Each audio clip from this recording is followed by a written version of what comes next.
Hi friends, welcome back to my recipe vlog. ಎಲ್ಲರೂ ಹೇಗಿದ್ದೀರಾ? Hope ಎಲ್ಲರೂ ಚೆನ್ನಾಗಿದ್ದೀರಾ ಅಂತ ಭಾವಿಸ್ತೀನಿ. ಸೊ ನಾವು ಕೂಡ ತುಂಬಾ ಚೆನ್ನಾಗಿದ್ದೀವಿ ಅಂತ ಹೇಳ್ತಾ, ಇದು ಹಬ್ಬದ ದಿವಸ ಹಿಂದಿನ ದಿವಸದ ವ್ಲಾಗ್ ಆಗಿರುತ್ತೆ. ಸೊ ಹಬ್ಬಕ್ಕೆಲ್ಲ ಹೇಗೆ ತಯಾರಿ ಮಾಡಿಕೊಂಡೆ ಅನ್ನೋದು ಈ ವ್ಲಾಗಲ್ಲಿ ನಿಮ್ಮ ಜೊತೆ ಶೇರ್ ಮಾಡ್ತೀನಿ. ಫ್ರೆಂಡ್ಸ್, ಬೆಳಗ್ಗೆಯಿಂದನೂ ವ್ಲಾಗ್ ಸ್ಟಾರ್ಟ್ ಮಾಡಿಕೊಂಡೆ ಆ್ಯಂಡ್ ಹೋಗ್ಬಿಟ್ಟು ನನ್ನ 4ನೇ ದಿವಸದ ಧನುರ್ಮಾಸ ಕೂಡ ಮುಗೀತು.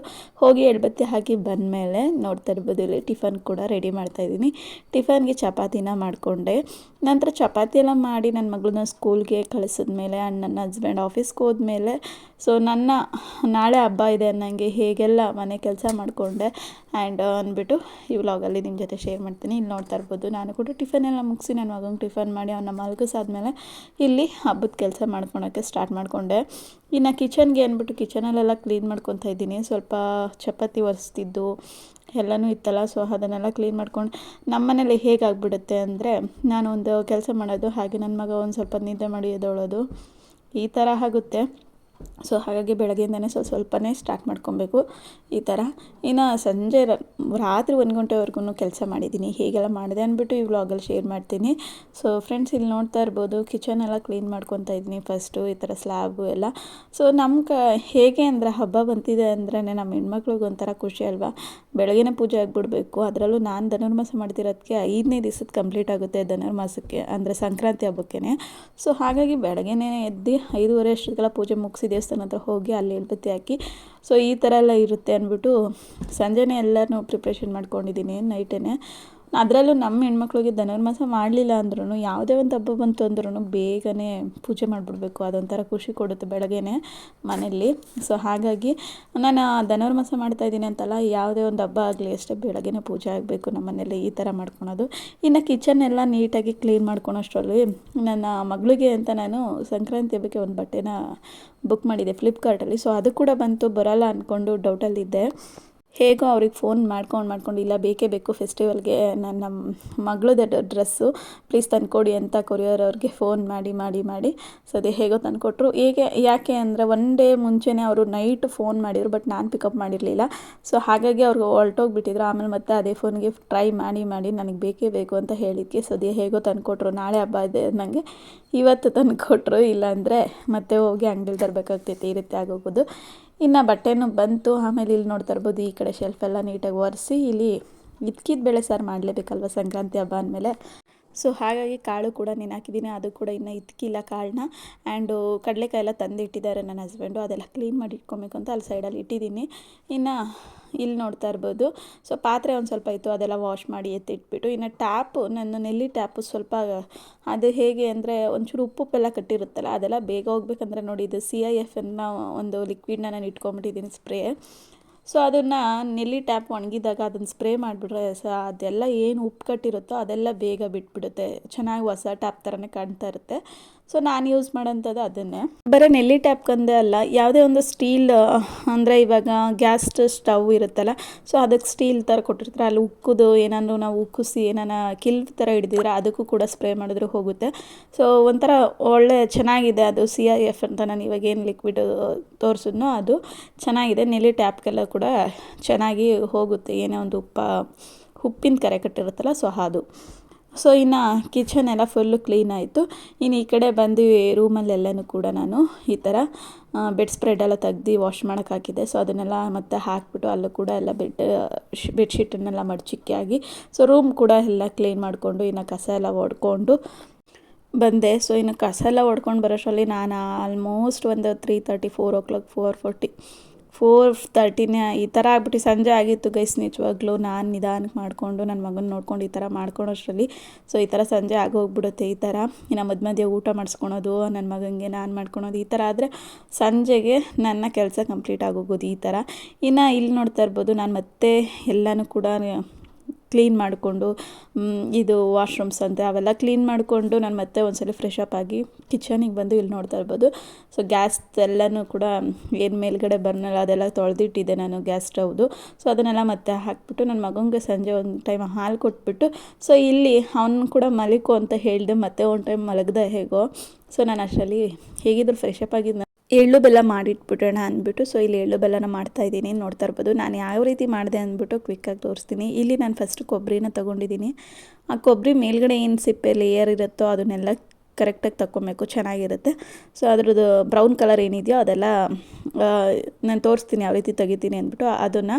ಹಾಗೆ ಇಲ್ಲೆಲ್ಲನೂ ಕೊಬ್ಬರಿ ಒಂದು ಇಟ್ಕೊಂಡಿದ್ದೀನಿ, ನಂತರ ಕಡಲೆ ಬೀಜ ಆ್ಯಂಡ್ ಇದು ಬತಾಸು, ಜೀರಿಗೆ ಪೆಪ್ಪರ್ಮೆಂಟ್ ಅಂತಾರಲ್ಲ, ಸೊ ಅದನ್ನು ತೊಗೊಂಡಿದ್ದೀನಿ. ಆ್ಯಂಡ್ ಎಳ್ಳು ಮತ್ತು ಬೆಲ್ಲ ಇದೇ ಜಾಸ್ತಿ ಹಾಕಬೇಕು ಎಳ್ಳು ಬೆಲ್ಲಕ್ಕೆ, ಸೊ ಅವಾಗೆ ಚೆನ್ನಾಗಿರೋದು. ಇನ್ನು ಎಳ್ಳು ಬೆಲ್ಲ ಆ್ಯಂಡ್ ಕೊಬ್ಬರಿ ಇಷ್ಟು ತೊಗೊಂಡಿದ್ದೀನಿ. ಸೊ ನಾನು ಈ ಥರ ಸಿಂಪಲ್ಲಾಗಿ ಎಲ್ಲರೂ ಇದೇ ಥರನೇ ಮಾಡ್ಕೊಳ್ಳೋದು ಅಂದ್ಕೊಳ್ತೀನಿ. ಸೊ ಆಮೇಲೆ ನೋಡಿ ಇಲ್ಲಿ ಒಂದು ಕಡಾಯಿನ ಇಟ್ಕೊಂಡು ಗ್ಯಾಸ್ ಮೇಲೆ, ಸೊ ಅದಕ್ಕೆ ಎಳ್ಳನ್ನ ಹಾಕ್ಬಿಟ್ಟು ಮೀಡಿಯಮ್ ಫ್ಲೇಮಲ್ಲಿ ಎಳ್ಳನ್ನೆಲ್ಲ ಚೆನ್ನಾಗಿ ಹುರ್ಕೊಬೇಕು, ಅದು ಚಿಟಪಿಟ ಅನ್ನೋವರೆಗೂ. ಇನ್ನು ಇಲ್ಲಿ ಅದೇ ಬಾಣಲಿಗೆ ಒಂದು ಕಡಲೆ ಬೀಜನ ಹಾಕ್ಕೊಂಡು ಅದನ್ನು ಕೂಡ ಚೆನ್ನಾಗಿ ಹುರ್ಕೊಬೇಕು. ಅದ್ರ ಮೇಲ್ಗಡೆ ಸಿಪ್ಪೆ ಏನಿದೆ ಅದು ಬರ್ಬೇಕಂತವ್ರಿಗೂ ಚೆನ್ನಾಗಿ ಹುರ್ಕೊಂಡು ತೆಗೆದಿಟ್ಕೊತಾ ಇದ್ದೀನಿ. ನಂತರ ಇಲ್ಲಿ ನೋಡ್ತಾ ಇರ್ಬೋದು ಕೊಬ್ಬರಿನ ಮೇಲ್ಗಡೆ ಲೇಯರ್ ಏನಿರುತ್ತೆ ಅದನ್ನು ಬ್ರೌನ್ ಕಲರ್ ಇದೆಯಲ್ಲ, ಸೊ ಅದನ್ನೆಲ್ಲ ಈ ಥರ ಒಂದು ನಾವು ತೆಂಗಿನಕಾಯಿ ಏನು ತುರಿತೀವೋ ಅದನ್ನು ಸ್ಟ್ಯಾಂಡ್ ತೊಗೊಂಡು ನೋಡಿ ಈ ಥರ ತುರ್ಕೊಂಬರೋದು. ಲೈಟಾಗಿ ತುರಿಬೇಕು, ಜಾಸ್ತಿ ಎಲ್ಲ ಪ್ರೆಸರ್ ಹಾಕಿಲ್ಲ, ಸುಮ್ಮನೆ ಲೈಟಾಗಿ ಈ ಥರ ತುರ್ಕೊಂಡ್ರೆ ನೋಡಿ ಆ ಥರ ಎಲ್ಲ ಬ್ರೌನ್ ಕಲರ್ ಏನಿರುತ್ತೋ ಅದು ಬಂದುಬಿಡುತ್ತೆ. ಚೆನ್ನಾಗಿರುತ್ತೆ ಎಳ್ಳು ಬೆಲ್ಲ ತಿನ್ನೋಕ್ಕೆ. ಹಾಗೆ ಹಚ್ಚಕ್ಕೆ ಮಾಡೋಕ್ಕಿಂತ ಈ ಥರ ಮಾಡಿದ್ರೆ ಚೆನ್ನಾಗಿರುತ್ತೆ ಅಂದ್ಬಿಟ್ಟು ಸೊ ಈ ಥರ ಮಾಡ್ಕೊಳ್ಳೋದು. ಇನ್ನು ಇಲ್ಲಿ ನೋಡ್ತಾ ಇರ್ಬೋದು ಕೊಬ್ಬರಿನೆಲ್ಲ ಸಣ್ಣ ಸಣ್ಣಗೆ ಪೀಸಸ್ ಆಗಿ ಮಾಡ್ಕೊತಾ ಇದ್ದೀನಿ. ಅದು ಬಾಕ್ಸ್ ಸ್ಟೆಪ್ ಥರನೇ ಬರುತ್ತೆ ಕೊಬ್ಬರಿ, ಹಿಂಗೆ ಸಣ್ಣ ಸಣ್ಣಗೆ ಉದ್ದುದು ಕಚ್ಚಿ ಫಸ್ಟು, ಆಮೇಲೆ ಸಣ್ಣ ಸಣ್ಣಗೆ ಕಟ್ ಮಾಡಿದ್ರೆ ಚೆನ್ನಾಗಿ ಒಂದು ಮೀಡಿಯಮ್ ಆಗಿ ನೋಡಿಕೊಂಡು ಆ ಪೀಸಸ್ನ ಮಾಡ್ಕೊಬೇಕು. ಸೊ ಇನ್ನು ಕೊಬ್ಬರಿನೂ ಎಲ್ಲ ಕಟ್ ಮಾಡಿ ತೆಗೆದಿಟ್ಕೊಂಡೆ, ಇಲ್ಲಿ ನೋಡ್ತಾ ಇರ್ಬೋದು. ಇನ್ನು ಕೊಬ್ಬರಿ ಎಲ್ಲ ಕಟ್ ಮಾಡಿ ತೆಗೆದಿಟ್ಕೊಂಡ್ಮೇಲೆ ಇಲ್ಲಿ ಬೆಲ್ಲದಚ್ಚನ್ನ ತೊಗೊಂಡಿದ್ದೀನಿ. ಯಾವುದೇ ಕಾರಣಕ್ಕೂ ಉಂಡೆ ಬೆಲ್ಲನ ಹಾಕೋಕ್ಕಾಗಲ್ಲ.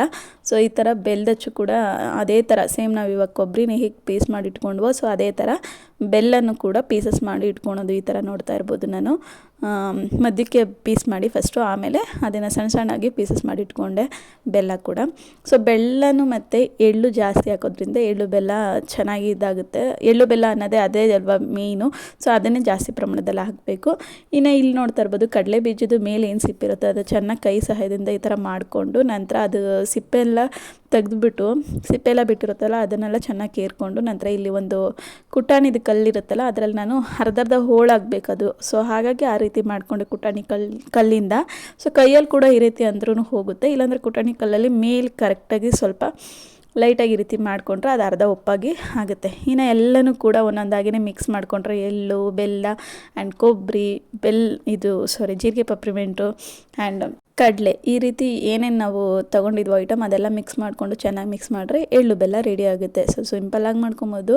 ಆ್ಯಂಡ್ ಎಳ್ಳು ಮತ್ತು ಬೆಲ್ಲನ ಸ್ವಲ್ಪ ಜಾಸ್ತಿ ಕ್ವಾಂಟಿಟಿಲಿ ಹಾಕ್ಕೊಂಡ್ರೆ ಎಳ್ಳು ಬೆಲ್ಲ ಅನಿಸುತ್ತೆ. ಸೊ ಈ ಥರ ಇನ್ನು ಇಲ್ಲಿ ನೋಡ್ತಾ ಇರ್ಬೋದು ಎಳ್ಳು ಬೆಲ್ಲ ಮಾಡಿ ಎತ್ತಿಟ್ಟ ಮೇಲೆ ನಾನು ಅಡುಗೆಗೆ ಅಂದ್ಬಿಟ್ಟು ಸ್ವಲ್ಪ ರಸಮ್ ಮಾಡ್ಕೊತಾ ಇದ್ದೀನಿ, ತಿಳಿ ರಸಮ್ನ. ಸೊ ಚೆನ್ನಾಗಿರುತ್ತೆ ಇದೊಂದು ರಸಮ್, ಕ್ವಿಕ್ಕಾಗಿ ಮಾಡ್ಕೊಂಬಿಡ್ಬೋದು ಫ್ರೆಂಡ್ಸ್ 5 ನಿಮಿಷದಲ್ಲ. ಜೀರಿಗೆ ಅರ್ಧ ಸ್ಪೂನು, ಮೆಣಸು ಅರ್ಧ ಸ್ಪೂನು, ಹಾಗೆ ಒಂದೆರಡು ಒಣಮೆಣ್ಸಿನ್ಕಾಯಿ, ಒಂದೆರಡು ಹಸಿರು ಮೆಣಸಿನ್ಕಾಯಿ ಮತ್ತು ಬೆಳ್ಳುಳ್ಳಿನ ಸಿಪ್ಪೆ ತೆಗೆಯೋದು ಬೇಡ ಹಾಗೆ ಹಾಕಿ ಒಂದು ಗೆಡ್ಡೆಲಿ ಅರ್ಧ ಬೆಳ್ಳುಳ್ಳಿ ಹಾಕ್ಕೊಂಡಿದ್ದೀನಿ. ಹಾಗೆ ಒಂದು ಟೊಮೊಟೊದಲ್ಲಿ ಒಂದು ಅರ್ಧ ಟೊಮೊಟೊ ರುಬ್ಬಕ್ಕೆ ಹಾಕೊಳ್ಳಿ. ಹಾಗೆ ಒಂಚೂರು ಹುಣಸೆಹಣ್ಣು, ಕೊತ್ತಂಬರಿ ಒಂದು ಸ್ವಲ್ಪ ಹಾಕ್ಬಿಟ್ಟು ಚೆನ್ನಾಗಿ ಈ ಥರ ತರತರಿಯಾಗಿ ಪೇಸ್ಟ್ ಮಾಡ್ಕೊಳ್ಳಿ. ನಂತರ ಇಲ್ಲೊಂದು ಒಂದು ತಪ್ಪಲೆನ ಇಟ್ಕೊಂಡು ಅದಕ್ಕೆ ಒಂಚೂರು ಎಣ್ಣೆ ಮತ್ತು ಸಾಸಿವೆ ಹಾಕ್ಬಿಟ್ಟು ಸೊ ಕರಿಬೇವಿದ್ರೆ ಕರಿಬೇವು ಹಾಕಿ, ಇಲ್ಲಾಂದರೆ ಅರ್ಧ ಟೊಮೊಟೊ ಹಾಕಿದ್ವಲ್ಲ ಅರ್ಧ ಟೊಮೊಟೊನ ಸಣ್ಣಗೆ ಹಚ್ಚಾಕ್ಬಿಟ್ಟು ಟೊಮೊಟೊ ಎಲ್ಲ ಬೇಯೋವರೆಗೂ ಫ್ರೈ ಮಾಡಿಕೊಂಡು ನಂತರ ನಾವೇನು ರುಬ್ಬಿಟ್ಕೊಂಡಿದ್ವೋ ಮಸಾಲೆನ ಅದನ್ನು ಹಾಕೊಂಬಿಟ್ರೆ ಸೊ ತುಂಬಾ ತಿಳಿ ಸಾಂಬಾರು ಚೆನ್ನಾಗಿರೋರು ತಿಳಿ ಸಾಂಬಾರು ರೆಡಿ ಆಗಿಬಿಡುತ್ತೆ. ಸೊ ನಮ್ಗೆ ಎಷ್ಟು ಬೇಕೋ ಅಷ್ಟು ನೀರು, ತಿಳಿ ರಸ ಅಂದಮೇಲೆ ಸ್ವಲ್ಪ ತೆಳ್ಳಗಿದ್ರೂ ಚೆನ್ನಾಗಿರೋದು. ಸೊ ನೀರನ್ನ ಹಾಕ್ಕೊಂಡು ಸ್ವಲ್ಪ ಅರಿಶಿನ ಪುಡಿ ಹಾಗೆ ರುಚಿಗೆ ತಕ್ಕಷ್ಟು ಉಪ್ಪನ್ನ ಹಾಕ್ಬಿಟ್ರೆ ನೋಡ್ತಾ ಇರ್ಬೋದು ಇಲ್ಲಿ ಒಂದು 5 ನಿಮಿಷದಲ್ಲೆಲ್ಲ ಸಾಂಬಾರು ರೆಡಿ ಆಗೋಗುತ್ತೆ. ಅನ್ನ ಸಾಂಬಾರು ಚಪಾತಿ ಈ ರೀತಿ ಮಾಡ್ಕೊಂಡಿದ್ದೆ, ಬೆಳಗ್ಗೆನೇ ಮಾಡಿ ಚಪಾತಿ ಇಟ್ಟು ಮತ್ತೆ ಒಂದು ಸ್ವಲ್ಪ ಇತ್ತು, ಸೊ ಹಾಗಾಗಿ ಚಪಾತಿ ಕೂಡ ಮಾಡಿಕೊಂಡೆ. ಇನ್ನು ನೈಟ್ ಊಟ ಈ ಥರ ರೆಡಿ ಆದಮೇಲೆ ಸೊ ನನ್ನ ಹಸ್ಬೆಂಡು ಅವರು ಮತ್ತು ಮಕ್ಕಳೆಲ್ಲ ತಿನ್ಕೊತಾರೆ. ಸೊ ಅಷ್ಟರಲ್ಲಿ ನಾನು ದೇವ್ರ ಮನೆಯೆಲ್ಲ ಕ್ಲೀನ್ ಮಾಡ್ಕೊಂಬಿಡೋಣ, ನಾನು ಊಟ ಮಾಡೋಕ್ಕಿಂತ ಮುಂಚೆ ದೇವ್ರ ಮನೆಯೆಲ್ಲ ಕ್ಲೀನ್ ಮಾಡ್ಕೊಳ್ಳೋಣ ಅಂತ ದೇವ್ರ ಮನೆ ಕ್ಲೀನ್ ಮಾಡ್ಕೊತಾ ಇದ್ದೀನಿ. ಸೊ ನಾನು ದೇವ್ರ ಸಾಮಗ್ರಿಗಳು ಏನು ಕೂಡ ವಾಶ್ ಮಾಡ್ತಿಲ್ಲ, ಏಕೆ ಅಂದರೆ ಸೊ ಏಕಾದಶಿಗೆಲ್ಲನೂ ಕೂಡ ವಾಶ್ ಮಾಡಿಟ್ಟಿದ್ದು ಇನ್ನು 5 ಡೇಸ್ ಆಗಿತ್ತು ಅಷ್ಟೇ. ಸೊ ಹಾಗಾಗಿ ಬೇಡ ಅಂದ್ಬಿಟ್ಟು ಜಸ್ಟ್ ಹೂ ಎಲ್ಲ ಏನಿತ್ತು ಅದನ್ನೆಲ್ಲ ತಗೊಂಡು ಮತ್ತು ಚೆನ್ನಾಗಿ ಎಲ್ಲನೂ ಒರೆಸ್ಕೊತಾ ಇದ್ದೀನಿ, ದೇವ್ರ ಮನೆಯೆಲ್ಲ ಒರೆಸ್ಕೊತಾ ಇದ್ದೀನಿ. ಸೊ ನಾನಿಲ್ಲಿ 15 ಡೇಸ್ಗೊಂದ್ಸಲಿ ದೇವ್ರ ಸಾಮಗ್ರಿ ತೊಳಿಬೇಕು ಅಂತಾರಲ್ವ, ಸೊ ಹಿಂದಿನೇ ತೊಳಿಬಾರ್ದು ಅನ್ನೋ ಕಾರಣಕ್ಕೆ ಹಬ್ಬದ ದಿವಸ ಏನೋ ಒಂಥರ ಫೀಲು ದೇವ್ರ ಸಾಮಗ್ರಿ ಎಲ್ಲ ತೊಳಿಲಿಲ್ವಲ್ಲ ಅಂತ. ಆದ್ರೂ 5 ದಿನ ಆಗಿತ್ತಷ್ಟೇ ಏಕಾದಶಿಗೆಲ್ಲ ತೊಳೆದು ಮಾಡಿದ್ದು. ಸೊ ಹಾಗಾಗಿ ನಾನೇನು ದೇವ್ರ ಸಾಮಗ್ರಿಗಳನ್ನ ತೊಳಿಲಿಲ್ಲ. ಸೊ ಜಸ್ಟ್ ದೇವ್ರ ಮನೆಯೆಲ್ಲ ಕ್ಲೀನ್ ಮಾಡಿಕೊಂಡು ನಂತರ ಮತ್ತೆ ನಾನು ಊಟ ಮುಗಿಸ್ಕೊಂಡು ಸೊ ನೆಲ ಎಲ್ಲ ಒರೆಸಿ ಒಂದ್ಸಲಿ ಮತ್ತು ಆಚೆ ಎಲ್ಲ ಸ್ಟೇರ್ಕೇಸ್ ಎಲ್ಲ ಒರೆಸ್ಕೊಂಡು ಸೊ ಏನು ತುಳಸಿ ಕಟ್ಟಿರ್ತವೆ ರಂಗೋಲಿ ಬಿಟ್ಟು ಬಾಗ್ಲಿಗೆ ಅರ್ಶಿನ ಕುಂಕುಮ ಎಲ್ಲ ಇಟ್ಟು ಲಾಸ್ಟಲ್ಲಿ ನಾನು ಇದನ್ನು ಮಾಡ್ತಾ ಇರೋದು. ಇದೇನೆಂದರೆ ಹಾರ ಹಾಕ್ತಾಯಿದ್ದೀನಿ, ದೇವ್ರ ಫೋಟೋಕ್ಕೆ ಒಂದು ಹಾರ ಹಾಕೊಳ್ಳೋಣ ಅಂದ್ಬಿಟ್ಟು ಹಾರ ಹಾಕೋಕ್ಕೆ ಕೂತ್ಕೊಂಡಿದ್ದು. ಇಷ್ಟೆಲ್ಲ ಕೆಲಸ ಮುಗಿಸಿ ಏನು ನೆಲ ಎಲ್ಲ ಒರೆಸಿ ಸೊ ನೆಲ ಎಲ್ಲ ಒರೆಸ್ಕೊಂಬಿಟ್ಟೆ. ಇಲ್ಲಿ ನೋಡ್ತಾ ಇರ್ಬೋದು ನೆಲ ಎಲ್ಲ ನೀಟಾಗಿ ಒರೆಸಿದ್ದೀನಿ. ಸೊ ಇನ್ನು ಆಚೆ ತುಳಸಿ ಕಟ್ಟಿರ್ತಾವಲ್ಲ ರಂಗೋಲಿ ಬಿಡೋಷ್ಟರಲ್ಲಿ ಬೆಳಗ್ಗೆ ಅಂದರೆ ಟೈಮ್ ಆಗೋಗುತ್ತೆ ಅಂತ ತುಳಸಿ ಕಟ್ಟಿರ್ತಾವಲ್ಲ ರಂಗೋಲಿ ಬಿಟ್ಟು ಅರ್ಶಿನ ಕುಂಕುಮ ಇಕ್ಕಿವಾಗಲಿಗೆ ಲಾಸ್ಟಲ್ಲಿ ನಾನು ಈ ಥರ ಹೂವನ್ನ ಪೋಣಿಸೋಕ್ಕೆ ಕೂತ್ಕೊಂಡಿದ್ದು. ಒಂದು ಹೂವಿನ ಹಾರ ಹಾಕ್ಬಿಡೋಣ ಅಂತ ಕೂತ್ಕೊಂಡಿದ್ದೀನಿ. ಟೈಮ್ ನೋಡಿದ್ರಲ್ಲ ನೀವು, 11 ಕಾಲ ಆಗ್ತಾ ಬರ್ತಿದ್ದೆ. ಸೊ ನಾನು ಹೂವಿನ ಹಾರ ಎಲ್ಲ ಹಾಕಿ ಮುಗಿಸೋಷ್ಟರಲ್ಲಿ ಸೊ 12:15 ಈ ರೀತಿ ಆಗೋಯ್ತು ಒಂದು ಹೂವಿನ ಹಾರ ಹಾಕೋಷ್ಟರಲ್ಲಿ. ಸೊ ಈ ಥರ ನಿಧಾನಕ್ಕೆ ಹಾಕ್ಕೊಂಡು ಕೂತ್ಕೊಂಡಿದ್ದೆ. ಇನ್ನೆಲ್ಲ ಕೆಲಸ ಮುಗಿದೆಯಲ್ಲ. ಸೊ ಎಳ್ಳು ಬೆಲ್ಲ ಎಲ್ಲ ರೆಡಿ ಆಗಿದೆ. ಆರಾಮಾಗಿ ಇನ್ನು ದೇವ್ರ ಫೋಟೋಗೆ ಬೆಳಗ್ಗೆ ಎದ್ದು ಪೂಜೆ ಮಾಡ್ಕೊಳೋದು ಈ ಥರ ಅಷ್ಟೇ ಅಂದ್ಕೊಂಡು ಇಲ್ಲಿ ನೋಡ್ತಾ ಇರ್ಬೋದು ಹೂವನ್ನ ಎಲ್ಲ ಹಾರ ಹಾಕ್ತಾಯಿದ್ದೀನಿ. ನಾನು ದೇವ್ರ ಮನೆಗೆ ಒಂದು ಫೋಟೋಕ್ಕೆ ಹಾರ ಹಾಕಿದ್ರೇ ಹಬ್ಬದ ದಿವಸ ಒಂಥರ ಚೆನ್ನಾಗಿ ಕಾಣುತ್ತೆ. ಸೊ ಹಾಗಾಗಿ ಹೂವಿನ ಹಾರನ ಹಾಕ್ಕೊಳ್ತಾ ಇರೋದು. ಇನ್ನು ಹೂವಿನ ಹಾರ ಎಲ್ಲ ಹಾಕಿ ನಾನು ಮುಗಿಸೋಷ್ಟರಲ್ಲಿ 12-15 ಆಗೋಯಿತು. ಇನ್ನು ನಾನು ವೇರ್ ಮಾಡಿರೋಂಥ ಇಲ್ಲೊಂದು ಸ್ಯಾರಿ ಇದೆಯಲ್ಲ ಅದು ಹೊಸ ಸ್ಯಾರಿ, ನಾನೇನು ಬ್ಲೌಸ್ ಏನೂ ಹೊಲಿಸಿರಲಿಲ್ಲ. ಸೊ ಹೊಸ ಸೀರೆ ಇದೆಯಲ್ಲ ಸೊ ಹಬ್ಬಕ್ಕೆ ಹಾಕೊಳ್ಳೋಣ ಅಂದ್ಬಿಟ್ಟು ಹರ್ಗಿರುತ್ತಲ್ಲ ಅದು ಹೊಲ್ದಿರಲಿಲ್ಲ, ಅದನ್ನೆಲ್ಲ ಕಟ್ ಮಾಡಿ ಹೊಲ್ಕೊಂಡು ಮಲಗೋಷ್ಟರಲ್ಲಿ 1 o'clock ಆಯ್ತು ಈ ಥರ. ಸೊ ಹಾಗಾಗಿ ನನ್ನ ಹಬ್ಬದ ತಯಾರಿ ಈ ರೀತಿ ಇತ್ತು. 1 ಗಂಟೆ ಆಗೋಯಿತು ಆವತ್ತಿನ ದಿವಸ, ಸೋಮವಾರದ ದಿವಸ 1 ಗಂಟೆ ಹಬ್ಬದ ತಯಾರಿಯಲ್ಲಿ ಮಿಶ್ರ ಮಾಡಿಕೊಂಡು ಮಲಗೋಷ್ಟರಲ್ಲಿ. ಇನ್ನು ಬೆಳಗ್ಗೆ ಎದ್ದು ಇಲ್ಲಿ ನೋಡ್ತಾ ಇರ್ಬೋದು ದೇವರಿಗೆ ಕಡಲೆಕಾಯಿ ಗೆಣಸು ನೈವೇದ್ಯ ಎಲ್ಲ ಮಾಡೋಕ್ಕೆ ಸ್ಟಾರ್ಟ್ ಮಾಡಿಕೊಂಡೆ. ಈ ವ್ಲಾಗ್ನ ನೆಕ್ಸ್ಟ್ ವ್ಲಾಗಲ್ಲಿ ನಾನು ಹಾಕ್ತೀನಿ. ಸೊ ಈ ಮಂಡೇದು ಏನು ವ್ಲಾಗ್ ಇರುತ್ತೋ ಅದನ್ನು ಇಲ್ಲಿಗೆ ಎಂಡ್ ಮಾಡ್ತಾಯಿದ್ದೀನಿ. ಯಾರಿಗೆಲ್ಲ ಒಂದು ವಿಡಿಯೋ ಇಷ್ಟ ಆಯಿತೋ ಲೈಕ್, ಶೇರ್ ಆ್ಯಂಡ್ ಕಮೆಂಟ್. ಇನ್ನು ಯಾರೆಲ್ಲ ನನ್ನ ಚಾನಲ್ನ ಸಬ್ಸ್ಕ್ರೈಬ್ ಮಾಡದೆ ನೋಡ್ತಿದ್ದೀರೋ ಸಬ್ಸ್ಕ್ರೈಬ್ ಮಾಡಿಕೊಂಡು ನನಗೆ ಸಪೋರ್ಟ್ ಮಾಡಿ ಅಂತ ಕೇಳ್ಕೊತ ಮತ್ತೊಂದು ವಿಡಿಯೋದಲ್ಲಿ ಸಿಗ್ತೀನಿ. ಬಾಯ್, ಥ್ಯಾಂಕ್ ಯು ಫಾರ್ ವಾಚಿಂಗ್.